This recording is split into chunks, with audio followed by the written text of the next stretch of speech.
À ceux qui ne me connaissent pas, c'est Gilmas. Je vis au Canada pendant longtemps. Ici, je suis à Vancouver, dans les quartiers résidentiels. Je vais vous parler de la vie du Canada. Mais alors, avant d'y entrer en détail, s'il vous plaît, si les vidéos de motivation vous intéressent, mettez les j'aime, abonnez-vous à la chaîne ici, mettez vos commentaires, ça me fera du bien. Alors, toujours comme les gens disent sur les réseaux sociaux que le rêve canadien est mort, il n'y a plus la vie au Canada comme avant. Les gens parlent beaucoup sur les réseaux sociaux. Il y a les gens qui vont vous décourager. Il y a les gens qui vont vous décourager et les gens qui vont vous encourager.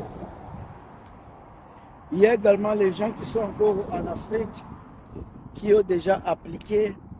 Ils sont à l'attente de leur résultat final. Il y a des personnes qui ne sont pas patients également. Il y a les gens également qui sont chanceux dès qu'ils déposent leur dossier et ils ont un résultat positif automatiquement. Alors chacun a sa face à ce jour chez les médecins, chacun a sa chance et l'immigration, l'officier de l'immigration qui va recevoir votre dossier, il y a les gens qui sont des experts, il y a également des bébés qui sont en train d'être entraînés. Alors, il faut être patient. Chose est vraie est que au jour J, vous aurez un résultat positif. Il faut vraiment, encore une fois, vraiment rester positif. Dans ma vidéo que j'ai fait la fois passée, j'ai beaucoup parlé concernant l'immigration et surtout, je me suis appuyé sur les points de la planification. J'ai fait la vidéo tout en vous informant que si vous ne planifiez pas bien votre vie à l'Occident, vous risquez de tomber dans des stress parce que la vie sans planification, vous risquez de tomber dans des confusions inutiles. Les gens disent que le coût de la vie est élevé au Canada. Oui, je vais le confirmer également, le coût de la vie est élevé. Mais quand je regarde les vidéos là, quand ils parlent des coûts de la vie élevés au Canada, souvent il y a 3 villes qui sont citées. Il y a la ville de Toronto, Montréal, Vancouver. Ce sont les 3 villes vraiment qui sont citées.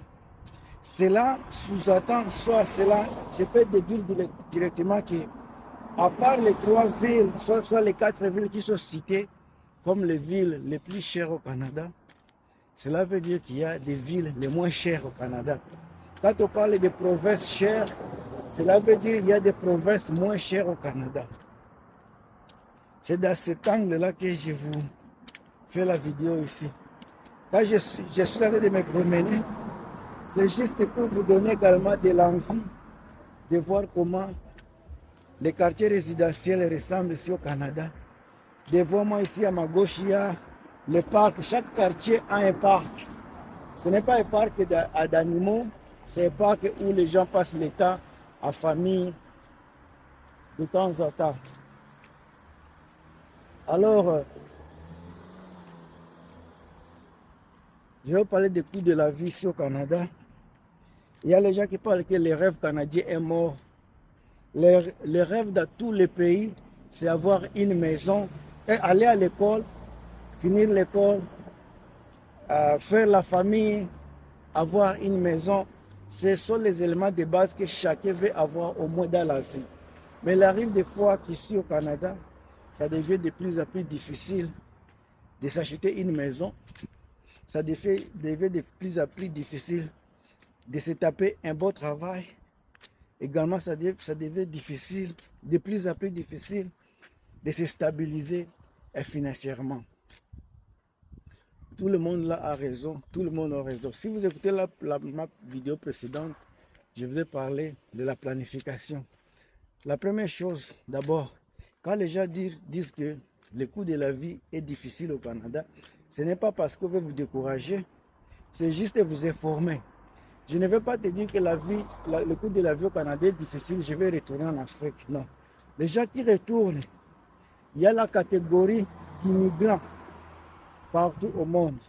Il y a les immigrants riches, il y a les immigrants pauvres, il y a les immigrants réfugiés politiques, il y a toutes ces choses-là. Alors si toi tu as quitté le pays pour venir avoir, par exemple, une meilleure vie au Canada, n'espère pas que la vie sera une vie vraiment facile. Tu vas venir juste et puis avoir un travail.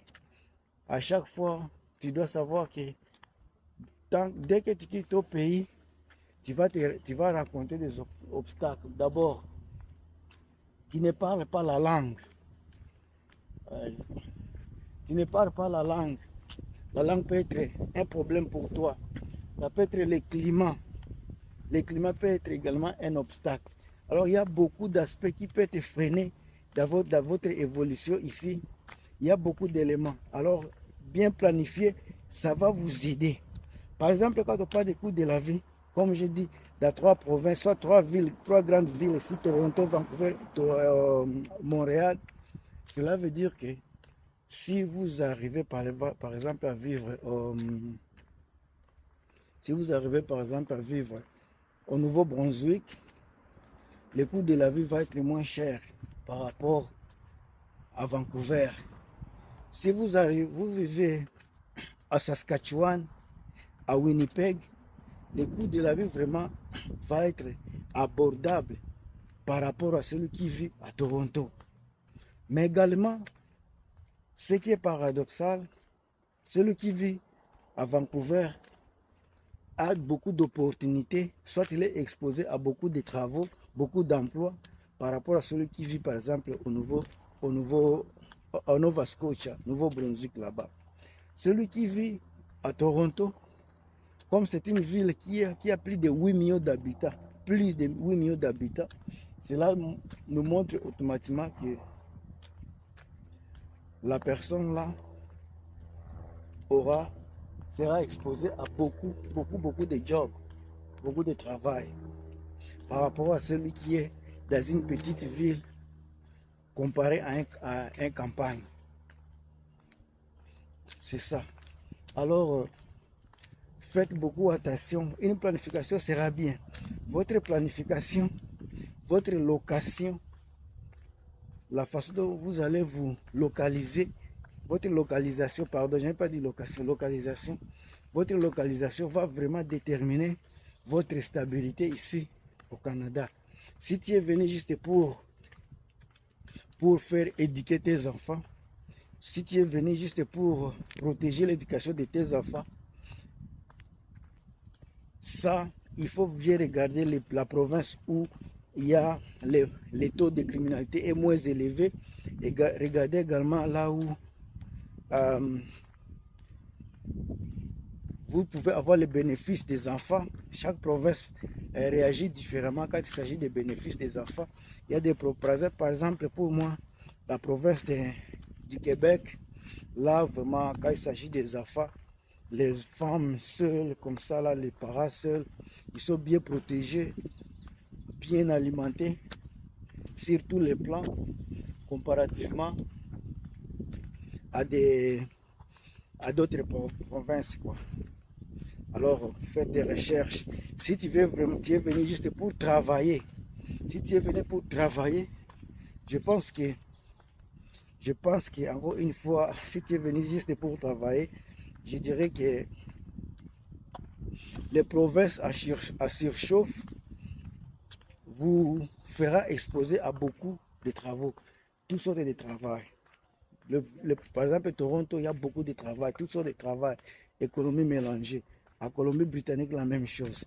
Si tu viens juste avec, par exemple, si tu es seul et que tu veux juste travailler, tu veux avoir ce qu'on a dit quick dollar, quick money, ou bien tu veux juste avoir de l'argent rapide là, je te dirais que un instant. L'argent rapide, hein, ok, j'avais le bruit des voitures.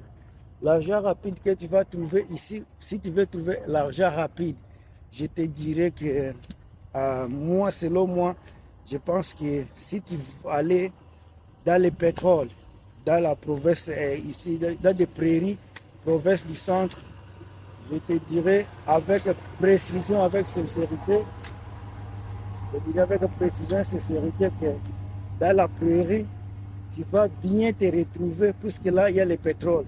Il y a le secteur pétrolier ici, surtout aux gens qui n'ont pas beaucoup étudié. Quand vous allez travailler les petits jobs dans le secteur pétrolier, vous risquez de vous taper une grosse somme d'argent. Puisque avec une petite connaissance, juste connaissance, quand je parle de connaissance, après le training, on va vous apprendre beaucoup de choses là-bas. Après quelques mois, vous allez bien vous stabiliser dans le travail. Mais si vous êtes quelqu'un du courage, puisque le travail qu'on vous donne beaucoup d'argent ici au Canada, cela veut dire que c'est un travail que les gens n'aiment pas. Et quand les gens n'aiment pas un travail, cela veut dire que peut-être le travail n'est pas beau. Vous comprenez ce que je veux dire? Alors, c'est ça. C'est ça la réalité. Maintenant, si tu viens avec la femme, tu viens comme un couple, tu as une femme, tu veux immigrer au Canada, si tu es vraiment un francophone, la chose que je peux te dire, je peux également me tromper, mais ça c'est mon expérience personnelle et ce que je vois aux alentours de ma vie. Si tu as une femme, tu es dans une province francophone, ou tu es francophone, tu viens ici au Canada, les gens, selon moi, la majorité des gens qui divorcent leurs maris, leurs époux, leurs épouses, la majorité se trouve à l'est du Canada. Il y a beaucoup de gens que je connais qui vivaient tantôt à l'ouest du Canada, à couple, à bonne relation. Dès qu'ils déménageaient, à chaque fois qu'ils déménageaient, ils se séparaient. Il y avait des divorces toujours dans des foyers.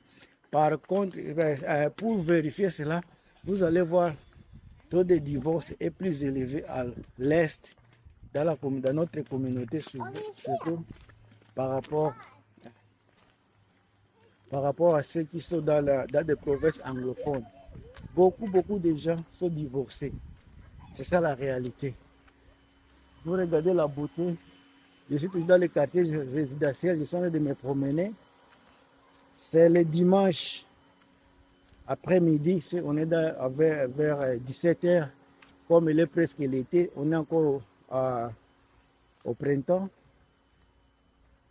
Il fait déjà beau, tout le monde est à l'extérieur, tout le monde est en extase. On se réjouit de cette journée qui est vraiment si chaude.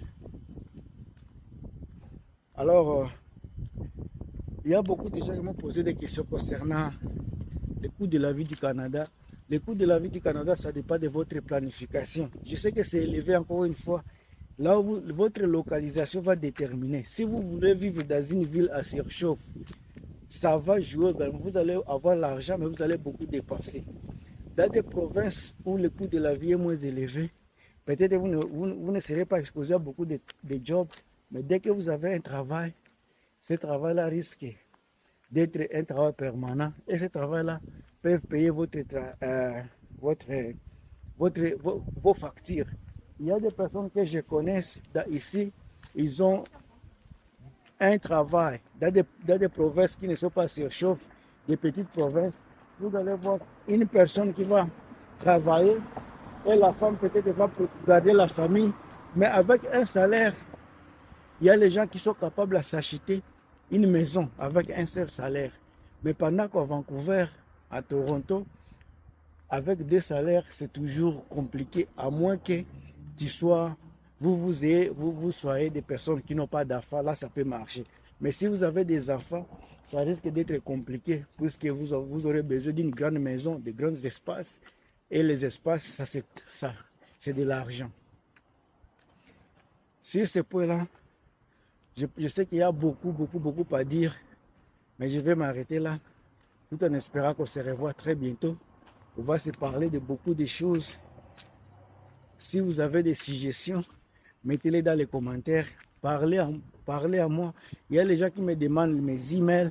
Si tu veux avoir mon email, soit mon numéro de téléphone, va dans la chronique du Net TV, là où je fais des Congossas pour les Congolais. Là, vous allez me retrouver, en tout cas, sans problème. Je vous aime trop, en tout cas, je vais vous laisser partir. On se revoit très bientôt. À plus.